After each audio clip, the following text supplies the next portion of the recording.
Bismillahirrahmanirrahim. Assalamualaikum warahmatullahi wabarakatuh. Innal hamdalillah nahmaduhu wa nasta'inuhu wa nastaghfiruh wa na'udzu billahi min syururi anfusina wa sayyiati a'malina.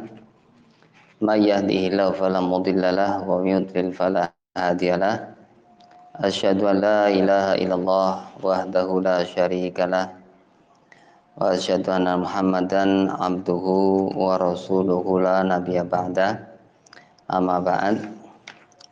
Para ibu yang semoga dirahmati Allah Ta'ala, pertama-tama marilah kita memanjatkan puji syukur kita kehadirat Allah atas segala kenikmatan yang Allah berikan kepada kita, sehingga di antara kenikmatan yang banyak yang kita tidak bisa hitung adalah kesempatan sore hari ini kita bisa bermajelis di kesempatan ini yang insya Allah biasanya kita bahas masalah tauhid atau akidah. Sedikit kita akan bahas permasalahan yang mungkin kita butuhkan di waktu-waktu dekat ini. Nanti insya Allah akidahnya, tauhidnya kita lanjutkan di kesempatan yang akan datang. Baik, tema yang kita angkat adalah sebagaimana mungkin sudah diumumkan. Nopo temanya? Mereka tidak wajib puasa. Mereka tidak wajib puasa. Siapa mereka? Siapa yang tidak wajib puasa? Kalau kita hitung banyak, ya. Misalnya siapa? Anak kecil nggak wajib puasa. Orang haid, orang nifas, orang tua yang sudah sepuh nggak mampu puasa, orang sakit, orang safar. Siapa lagi yang nggak wajib puasa, Bu? Orang gila. Orang gila wajib puasa? Nggak wajib. Orang kafir wajib puasa nggak? Ya banyak mereka, ya, orang-orang yang tidak wajib puasa. Ini bahasanya ahli fikih seperti itu. Biar gampang kita kelompok-kelompokkan saja karena jumlah mereka memang cukup banyak. Tapi perlu kita ketahui, ya, perlu kita ketahui sehingga nanti kita bisa amalkan. Orang-orang yang tidak wajib puasa ini kalau kita kelompokkan menjadi 4. Pinten? 4 kelompok. Yang pertama adalah orang yang tidak berislam. Yang kedua, orang atau anak yang belum balik, masih anak-anak. Yang ketiga, orang yang tidak berakal. Nanti orang gila masuk sini nih, nggak berakal. Orang pikun masuk sini. Kemudian yang terakhir, orang yang tidak mampu puasa. Nah, pertanyaannya, yang tidak mampu itu yang seperti apa? Nanti akan kita bahas. Yang tidak mampu ini orang-orang yang secara syariat dianggap tidak mampu. Sehingga yang menetapkan mampu dan gak mampu itu gak melulu orangnya, tapi syariat yang menetapkan mereka ini tergolong mampu atau tidak mampu. Baik, sehingga dalam bahasa fikih 4 golongan tadi sebenarnya disinggung dalam pembahasan syarat wajibnya puasa. Jadi untuk bisa wajib puasa itu orang-orang yang memenuhi syarat-syarat 4 tadi, yaitu muslim, balik, berakal, dan mampu. Maka barang siapa yang terpenuhi padanya 4 ini, maka dia dianggap sebagai orang yang wajib puasa. Baik, para ibu yang dimuliakan Allah Ta'ala, tentang Islam ya disebutkan oleh Nabi Shallallahu oleh Allah Subhanahu wa taala tentang bagaimana mereka tidak wajib puasa. Karena sebenarnya mereka itu ketika puasa, puasanya nggak sah. Ya, ketika orang-orang non muslim itu puasa, puasa mereka tidak sah. Karena kenapa? Karena syarat dalam amal adalah harus orang yang beriman. Karena mereka tidak punya iman, maka mereka tidak, secara fikih dibahasakan tidak wajib puasa. Dosa enggak mereka ketika mereka enggak puasa? Dosa. Karena mereka pertama kafir kepada Allah, yang kedua mereka tidak menjalankan kewajiban. Ya, Allah perintahkan manusia yang beriman kepada Allah untuk berpuasa, ternyata mereka tidak berpuasa. Apalagi enggak puasanya karena mereka kafir kepada Allah Ta'ala. Ya, jadi dilema buah si malakama mereka ini, mau puasa puasanya nggak sah, mau nggak puasa nanti kena dosa. Allah berfirman, wa ma mana'ahum an tuqbala minhum nafaqatuhum illa annahum kafaru billahi wa bi rasulihi. Tidak ada yang menghalangi nafkah mereka diterima kecuali karena mereka kafir kepada Allah dan kepada Rasulnya. Ini untuk orang-orang yang tidak memiliki status keislaman, maka mereka tidak dikatakan dalam bahasa fikih termasuk orang yang tidak dipanggil untuk puasa. Tapi mereka berdosa, ya mereka berdosa. Kemudian yang kedua adalah baligh. Ya, jadi yang belum balik maka dia tidak wajib puasa. Siapa lagi? Orang gila yang tidak berakal, dia juga termasuk yang tidak wajib puasa. Nabi SAW bersabda, rufi'al qalamu an salasah. Pena, beban syariat diangkat dari 3 orang. Siapa mereka? Kata Nabi, anil majnuni hatta yufiqa. Pena itu diangkat dari orang gila sampai dia waras, sembuh. Yang kedua, anin naimi hatta yastaiqidha. Orang tidur sampai dia bangun. Jadi orang tidur sehingga dia nggak sholat, dia nggak dosa. Karena dia tidur, ya, akalnya sedang hilang. Nanti kalau bangun baru dia wajib sholat. Nah, kalau sengaja tidur nggak dibangunkan, berarti yang tidak membangunkan ini yang nanti ada pertanggungjawaban. Kalau yang tidur namanya tidur, ya. Udah tidur habis zuhur, bangun-bangun, misalnya adzan maghrib, berarti belum sholat asar. Ini dia tidak dosa karena dia tertidur. Nanti kalau bangun baru dia wajib mengqadha sholat yang dia lewatkan. Kemudian kata Nabi yang ketiga yang diangkat pena dari mereka adalah wa anis sobi hatta yahtalim. Anak kecil sampai dia bermimpi. Bermimpi di sini maksudnya akil balik. Ya, sampai dia mencapai kondisi balik. Ya kan, kondisi balik bagi anak laki-laki kan antara mimpi, tumbuh rambut kemaluan, yang ketiga mencapai usia 15 tahun. Ini tanda balik seorang anak.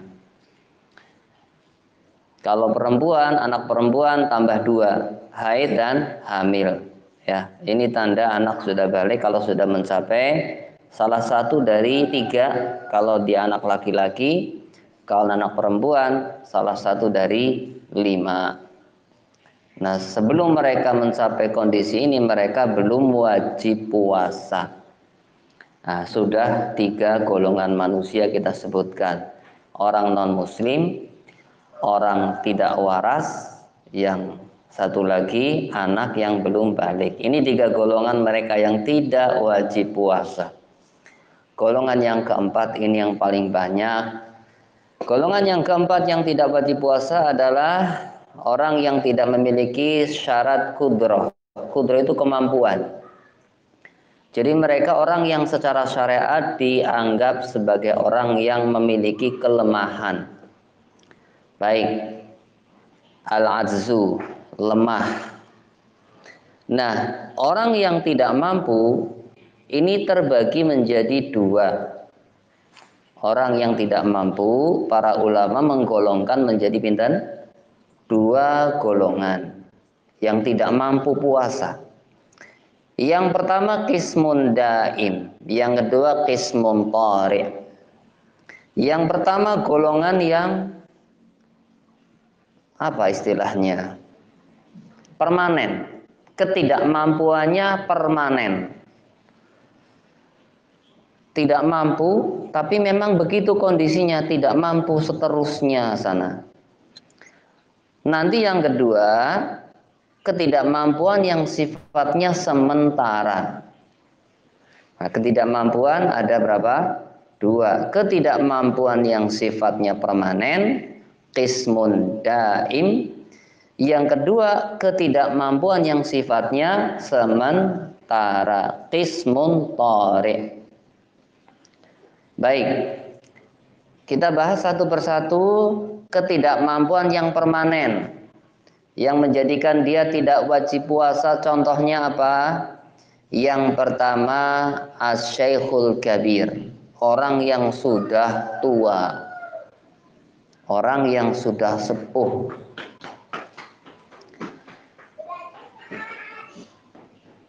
Allah Ta'ala berfirman, wa 'alal ladzina yutiqunahu fidyatun ta'amu miskin.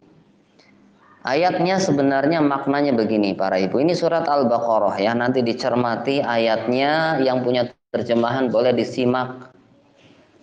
Arti ayatnya sebenarnya, dan atas orang-orang yang mampu mereka harus membayar fidyah. Bagaimana ayatnya? Dan atas orang-orang yang mampu apa? Mampu puasa, maka mereka harus membayar fidyah. Loh, gimana ceritanya ini? Ya, jadi ayat ini ada sejarahnya. Ini ayat menceritakan awal disyariatkannya puasa. Jadi puasa Ramadan itu dulu sempat mengalami fase di mana kewajibannya tidak menekan, tetapi perintahnya pilihan. Yang mau puasa silahkan, yang nggak puasa nggak apa-apa, yang penting bayar fidyah. Ini dulu di awal-awal turunnya Islam. Kalau sekarang syariatnya sudah nggak seperti itu.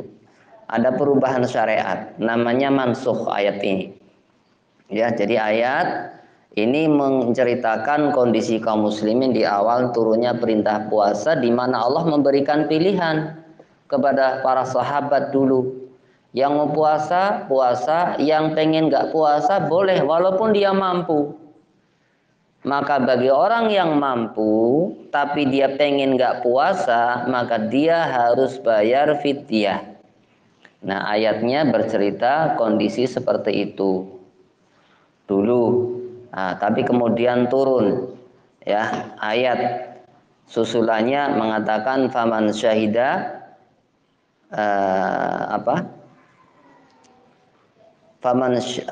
dalam surat Al-Baqarah apa dikatakan fal yasum, ya, barang siapa yang menyaksikan bulan Ramadan maka mereka harus berpuasa. Nah, sejak itulah maka puasa Ramadan menjadi kewajiban yang harus ditunaikan. Berarti nggak pilihan lagi. Jadi ada perubahan syariat. Ya, ini di masa hidup Nabi mungkin syariat terjadi perubahan. Tapi setelah Nabi wafat tidak boleh lagi ada perubahan syariat karena wahyu sudah selesai. Nggak ada revisi dalam agama. Sudah selesai, sudah sempurna. Kita tinggal amalkan. Baik para ibu yang dimuliakan Allah Ta'ala, Imam Ibnu Abbas ketika menerangkan tentang ayat untuk orang-orang yang mampu mereka harus bayar fidyah, beliau mengatakan hukum ini masih berlaku untuk para orang tua, baik laki-laki maupun perempuan. Nah, jadi ayat ini secara umum dihapus karena kaum muslimin harus puasa, nggak boleh milih lagi. Cuma yang masih boleh milih adalah orang-orang yang sudah sepuh, yang sudah berat untuk puasa. Jangan memaksakan diri. Sehingga orang-orang tua mereka termasuk orang yang digolongkan dalam ayat ini, yaitu orang-orang yang cukup membayar fidyah di bulan Ramadan dan tidak berpuasa. Sehingga ayat ini dalam prakteknya dikatakan idan asy-syaikhul kabir wal mar'atul kabirah alladzani la yastati'ani siyama yut'imani makana kulli yaumin miskina. Nah, ini penerapan ayat ini dalam kehidupan kita akhirnya bagaimana? Orang-orang yang sudah sepuh, laki-laki maupun perempuan yang sudah tidak mampu lagi puasa, maka mereka diberi kewajiban memberi makan orang miskin, ya, setiap hari puasa yang dia tinggalkan. Namanya apa nanti? Namanya fidyah. Ya, inilah fidyah yang disyariatkan bagi orang-orang yang sudah sepuh, yang sudah tidak mampu puasa. Ini pengamalan dari ayat yang tadi sudah mengalami perubahan hukum. Demikian dikatakan oleh para ulama. Berapa bayar fidyahnya? Berapa? Ada dua model. Boleh dibagi-bagi sesuai dengan jumlah hari yang tidak berpuasa. Dia nggak puasa selama 30 hari, berarti bikin 30 paket, kasihkan ke 30 orang. Atau boleh dia kasih satu orang satu paket, besok satu paket lagi, besok satu paket lagi, begitu. Orangnya boleh ganti-ganti, boleh itu terus, boleh selang-seling. Boleh juga dengan cara yang dilakukan oleh sahabat Anas bin Malik, annahu da'ufa 'anis shaum. Anas bin Malik, sahabat Anas bin Malik yang sering kita sebut namanya, ketika sudah sepuh, sudah repot mau puasa, dikatakan fasana'a jafnata saridin. Beliau menyuruh keluarganya membuat satu nampan makanan, satu nampan besar makanan. Kemudian wada'a salasina miskinan, mengundang 30 orang miskin, suruh makan. Kenapa 30? Karena beliau nggak puasa selama 1 bulan, 30 hari. Nah, ini boleh ditempuh seperti cara yang dilakukan oleh sahabat Anas bin Malik. Insya Allah dipahami, Bu, nggih? Nggih. Jadi sebagian ulama tidak menentukan berapa-berapanya. Yang penting orang dikasih makan kenyang. Ya lumrahnya orang kenyang berapalah. Dan tentu lauknya ya yang pantas sepantasnya lauk. Nah, sebagian ulama menentukan cara yang lebih mudah. Kalau yang mau bagi-bagi dalam bentuk bahan mentah, nggak ngundang, maka jumlahnya setengah sok, setengah zakat fitrah. Zakat fitrah berapa? Nah, maka ini setengahnya. Ya, zakat fitrah 1 sok. 1 sok itu 4 reokan tangan. Maka kalau fidyah berarti separohnya. Kalau pakai kilo ya tinggal separohnya aja. Kalau misalnya 2,5 zakatnya, fidyahnya 1/4. Kalau biasa zakatnya 3 kilo, maka 1,5 kilo per orang. Itu dihitung untuk menutup puasa yang ditinggalkan berapa? 1 hari. Kalau 30 hari ya tinggal dikalikan. Ya mau dikumpulin, dikantongin, ya kantong besar, diantar ke salah satu orang boleh. Mau dikresek-kresek boleh. Ya, mau ditambahin telur boleh.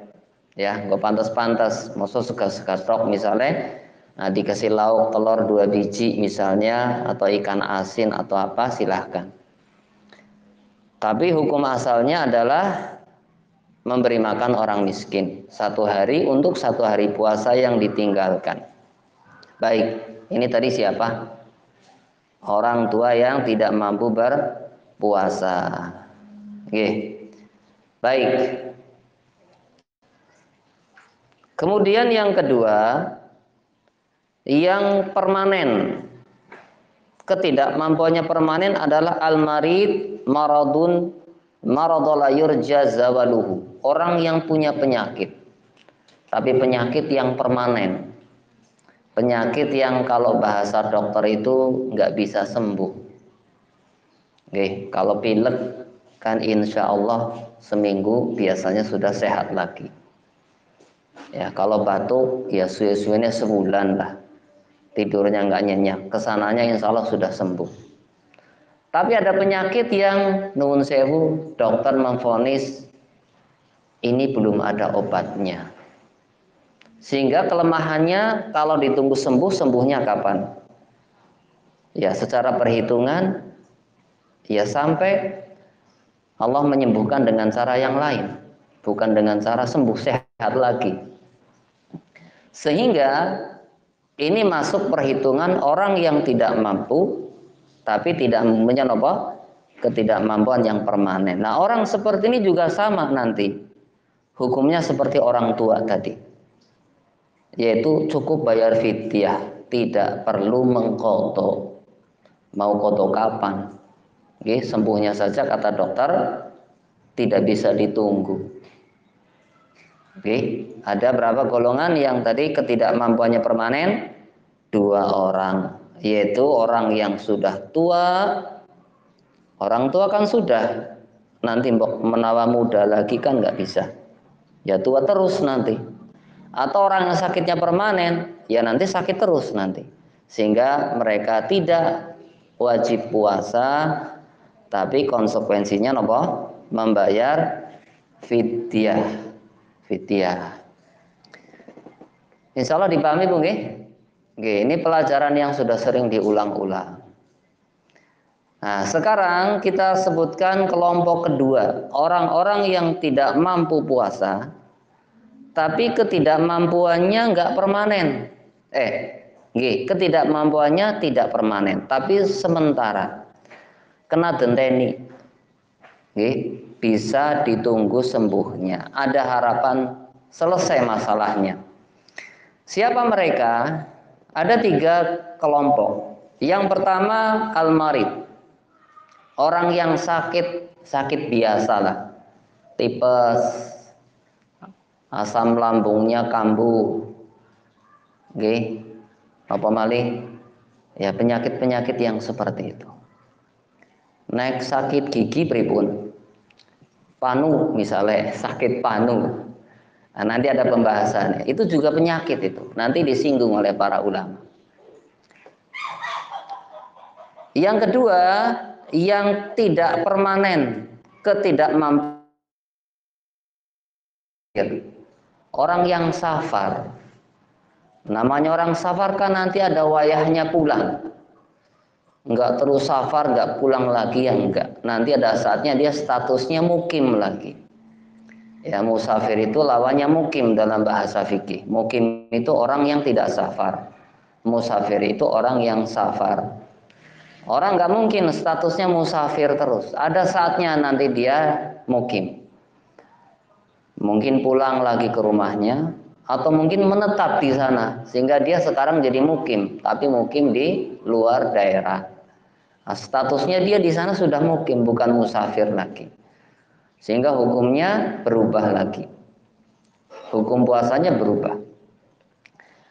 Yang ketiga, al-hamil wal murdi'. Orang hamil dan wanita menyusui. Wanita hamil dan wanita menyusui. Kenapa dipisah? Orang hamil ini sakit apa enggak sebenarnya? Kan enggak sakit nih. Orang sakit kan sedih. Orang hamil malah senang. Tapi kondisinya lemah. Seperti orang sakit. Bagaimana? Ya, bagaimana nanti kaitannya dengan puasa? Maka dia termasuk orang yang dianggap sedang tidak mampu, tapi kemampuannya nopo? Kemampuannya sifatnya, ketidakmampuannya sifatnya sementara. Baik, ini diambil dari firman Allah Ta'ala surat Al-Baqarah juga ayat yang ke-184.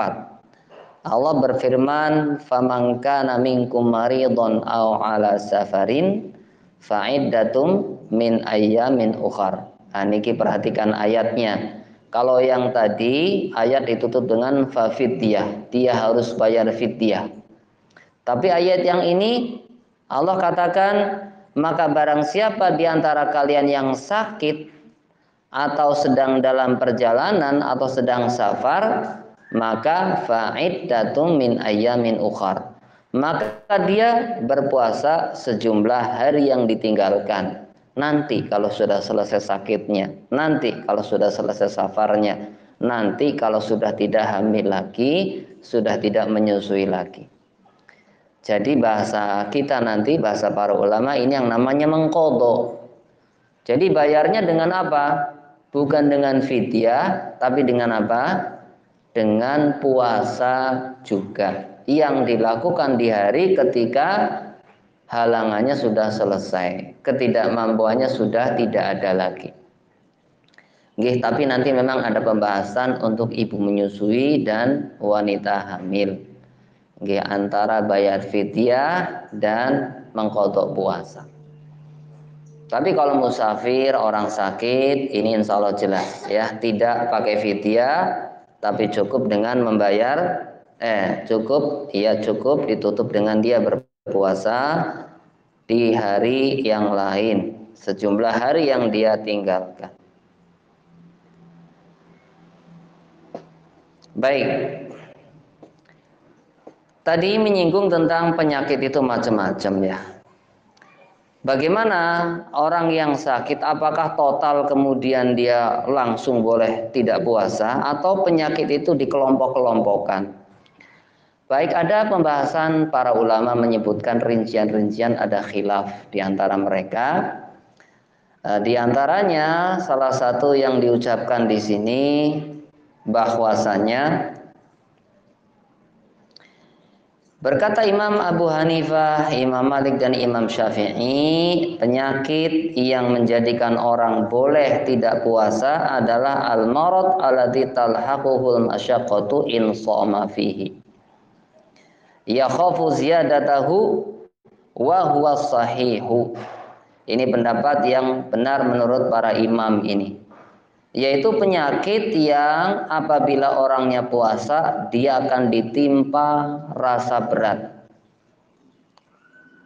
atau dikhawatirkan penyakitnya bertambah parah. Punya penyakit yang kalau dibawa puasa berat sekali rasanya, atau kalau dibawa puasa penyakitnya tambah parah. Nah, penyakit yang seperti inilah yang dapat rukhsah. Nah, mungkin diperjelas dengan keterangan dari Syekh Ibnu Utsaimin. Beliau mengatakan penyakit itu ada 3 macam. Yang pertama, alla yata'assara bis-shaum, penyakit yang kalau dibawa puasa enggak ngaruh puasanya.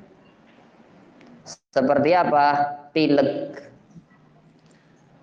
Pilek ringan biasa itu flu misalnya. Flu ringan ya, bukan flu yang sampai di opnam, bukan. Atau sakit kepala, atau sakit gigi, ya, giginya senut-senut, tidurnya nggak nyenyak misalnya. Ini kalau dibawa puasa menurut perhitungan dokter tidak berpengaruh, nggak terus giginya tambah sakit, enggak, ya, tidak terlalu berpengaruh kepada penyakitnya. Maka yang seperti ini beliau mengatakan jangan buka, tetap puasa. Ya, tetap wajib puasa ketika sakitnya memang, apalagi sakit seperti ini kan kadang biasa orang kerja aja nggak dirasa. Tetap dibawa kerja, tetap digawa dolan, tetap digawa macam-macam. Orang nggak tahu kalau dia lagi sakit. Ya katanya 3 baturan malah tambah mumet. Mending nongkrong di depan rumah. Maksudnya nongkrong itu nyambut gawe ngapa nggih? Apa ngepel, apa yang punya halaman luas, nggih, bersihin halaman misal. Nah ini buah yang seperti ini jangan buka karena penyakit yang ringan. Ya kata beliau la yahilu lahu an yuftir. Nggak boleh dia buka dengan alasan sakit yang seperti ini. Nah, kalau contohnya kurang tepat nanti dipas-paskan. Intinya penyakit yang kalau dibawa puasa tuh nggak apa-apa, nggak ngaruh, nggak membahayakan, nggak tambah berat juga penyakitnya. Penyakit jenis yang kedua, idza kana yasyuku alaihi shaum, yaitu orang yang sakit dengan penyakit yang kalau dibawa puasa terasa sangat berat, sangat menyusahkan. Walaupun mungkin tidak membahayakan. Seandainya dia puasa kemudian dikatakan jangan nanti kamu mati, insya Allah nggak sampai seperti itu. Tapi cukup seorang itu merasa repot sekali kalau puasa dengan kondisi sakitnya tadi, maka yang seperti ini hukumnya dianjurkan untuk buka. Dan bahkan kalau betul-betul merepotkan, makruh dia puasa. Mendingan buka saja. Kalau apa tadi? Dengan puasa tadi malah merepotkan. Merepotkan di sini maksudnya tidak sampai membahayakan nyawanya, nggak sampai. Makanya masih sifatnya dianjurkan untuk berbuka. Dianjurkan. Dan sebagian ulama malah mengatakan makruh ya, makruh. Karena nanti ya memang ada rukhsah orang sakit, memang ada rukhsah, ada keringanan untuk orang sakit. Kemudian penyakit yang ketiga adalah idza kana yasyuku alaihi shaum wa yadurhu. Jika penyakitnya memberat, jika puasa membuat dia semakin berat dan memadorotkan. Seperti nopo? Nuwun sewu di sini dicontohkan seperti orang yang punya penyakit kronis. Gagal ginjal tapi yang menjadikan kondisinya sudah sangat lemah.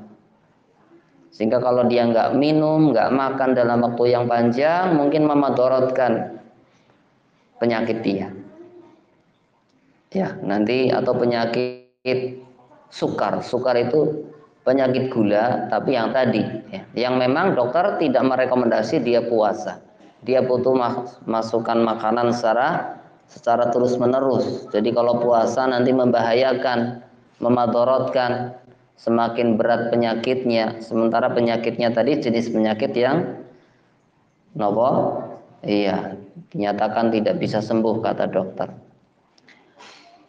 Atau penyakit-penyakit tipes, tapi yang kalau dibawa puasa ini sebenarnya bisa sembuh. Tapi kalau dibawa puasa dia nggak bisa aktivitas, ya, atau semakin parah penyakitnya membahayakan kesehatan dia. Maka di sini dia harus buka. Ya harus berbuka. Kenapa? Ini perintah dari Allah. Ya, barang siapa yang sakit, maka dia mengganti di hari yang lain. Ketika pas sakitnya diperintahkan untuk berbuka. Sehingga beliau mengatakan fasaumu alaihi haramun. Dalam kondisi sakit yang ketika dibawa puasa apa tadi?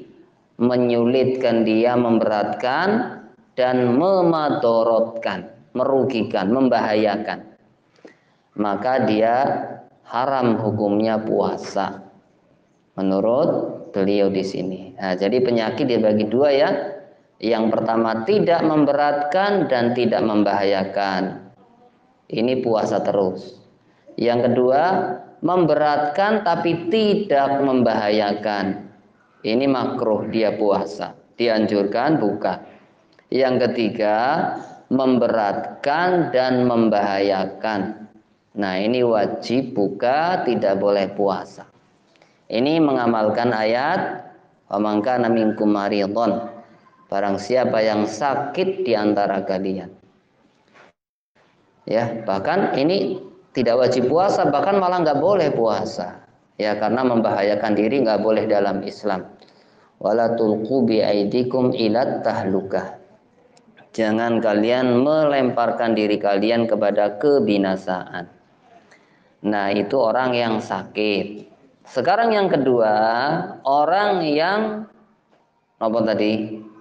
Yang ketidakmampuannya tidak permanen, musafir, okay? Orang yang safar. Ini juga dibangun di atas ayat yang tadi. Barang siapa yang sakit di antara kalian atau dalam keadaan safar, maka mengganti di hari yang lain sejumlah hari yang dia tinggalkan. Baik, tentang orang yang safar, ini juga ada beberapa kondisi disebutkan oleh para ulama. Oke, kita ambilkan ringkasnya saja nanti coba. Baik.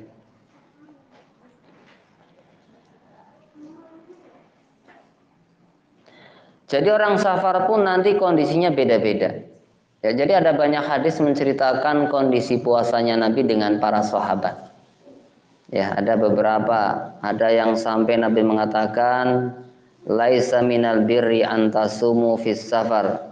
Bukan kebaikan orang yang berpuasa di saat safar. Ini seakan-akan melarang puasa bagi orang yang safar.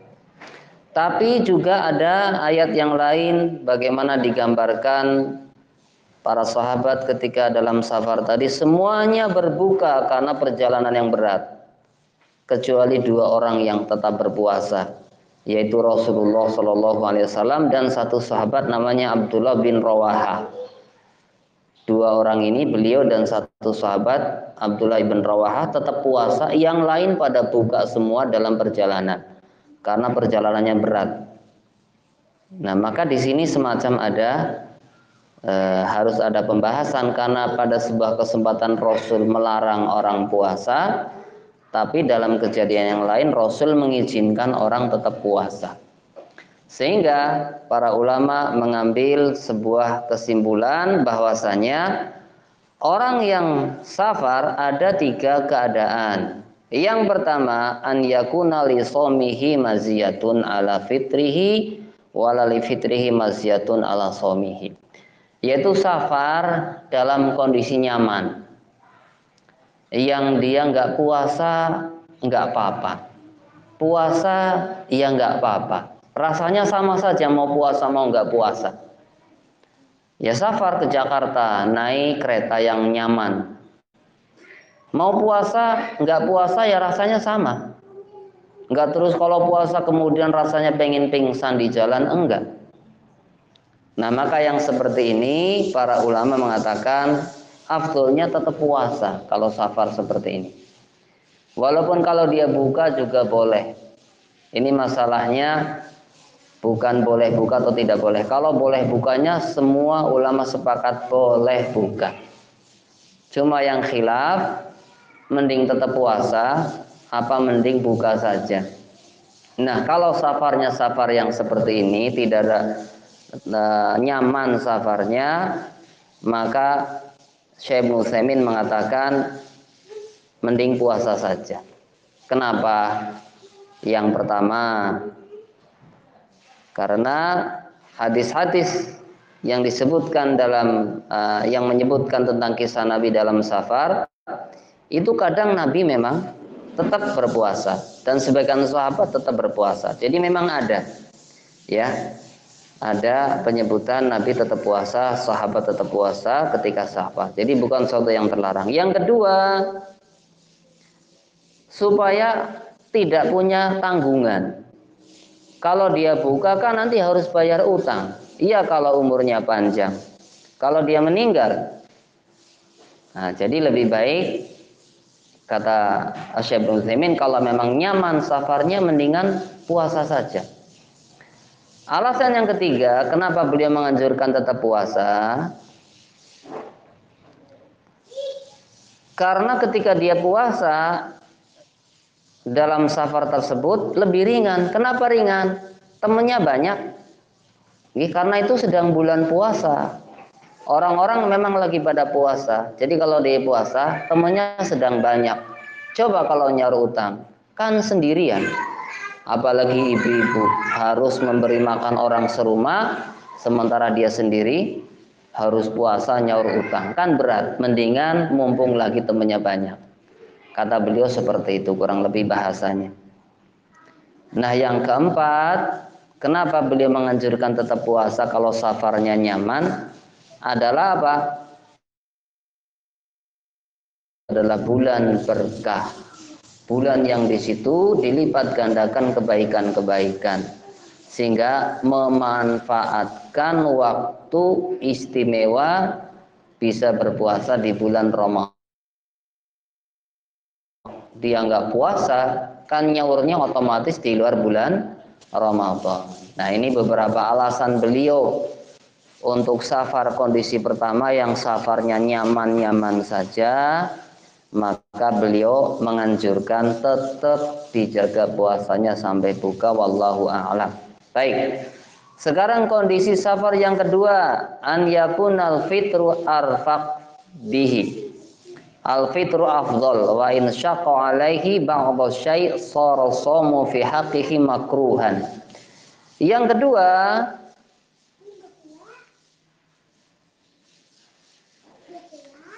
an yakunal fitru arfaq, puasa lebih ringan bagi dia daripada buka. Maka dalam kondisi begini lebih baik dia apa? Tetap melanjutkan puasa. Ya, tetap melanjutkan puasa. Kalau memang puasa lebih ringan. Kalau tadi sama nih, kalau tadi sama.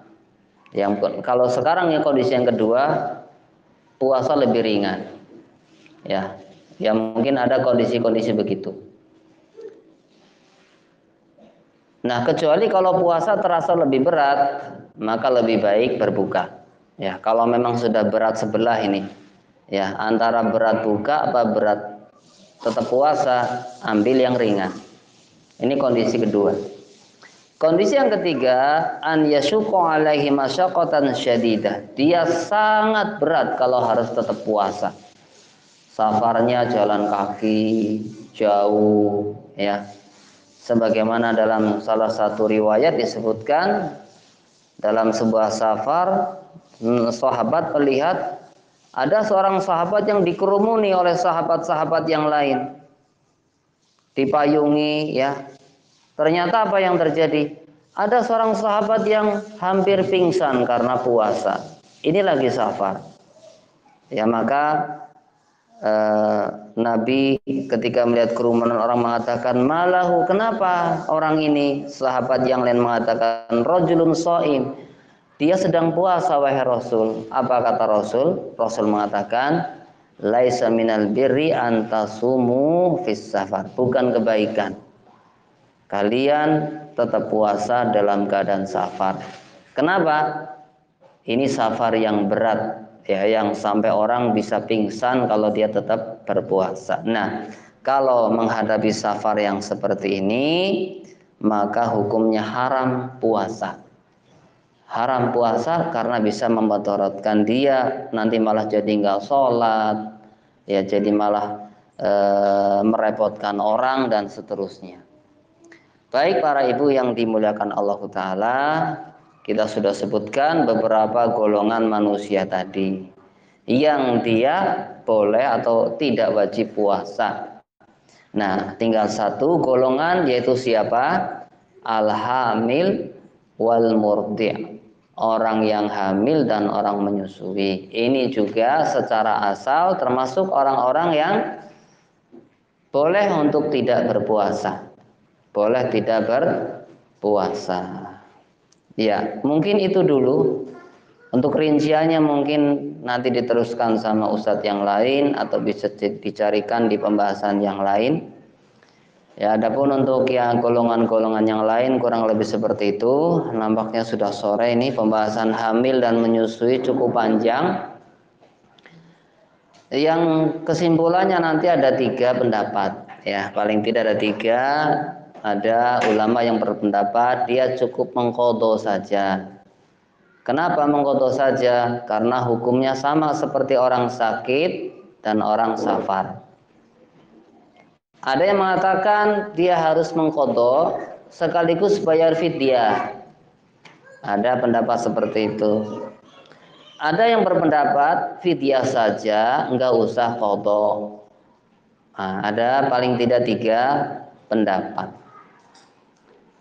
Iya, ada rinciannya, ada pembahasannya, makanya tadi syaratkan ini panjang. Cuma kita sebutkan 3 ini supaya nanti kalau ngobrol sama sesama ibu-ibu, loh kok tengok ora kudu sih kepriwe, yaitu ada ulama yang berpendapat seperti itu. Jadi bayar fidyah tok. Ada memang. Walaupun sebagian ulama berpendapat dia tetap mengqadha dan tidak perlu fidyah. Lalu terus gimana? Besok mau nyaur lagi isi maning. Pisan kala wis kosong arep labuh maning jere budi bidan lagi isi maning. Jadi hidupnya antara hamil dan menyusui. Nah, kapan boleh nyaur? Ya semoga Allah mudahkan.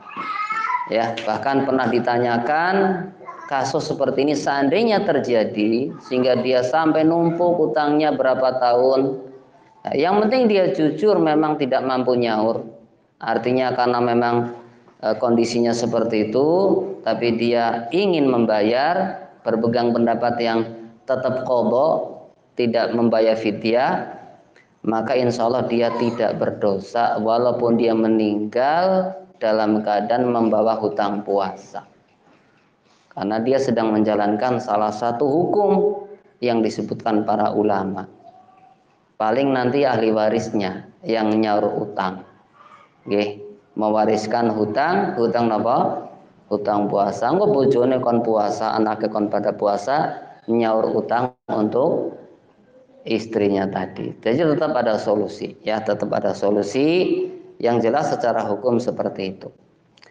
Ngaten nggih, para ibu yang dimuliakan Allah Ta'ala, ini yang kita bisa sampaikan kesempatan sore hari ini. Ya mungkin tidak terlalu dakik, tidak terlalu detail, ya karena memang kemampuan yang ada, tapi paling tidak memberikan gambaran.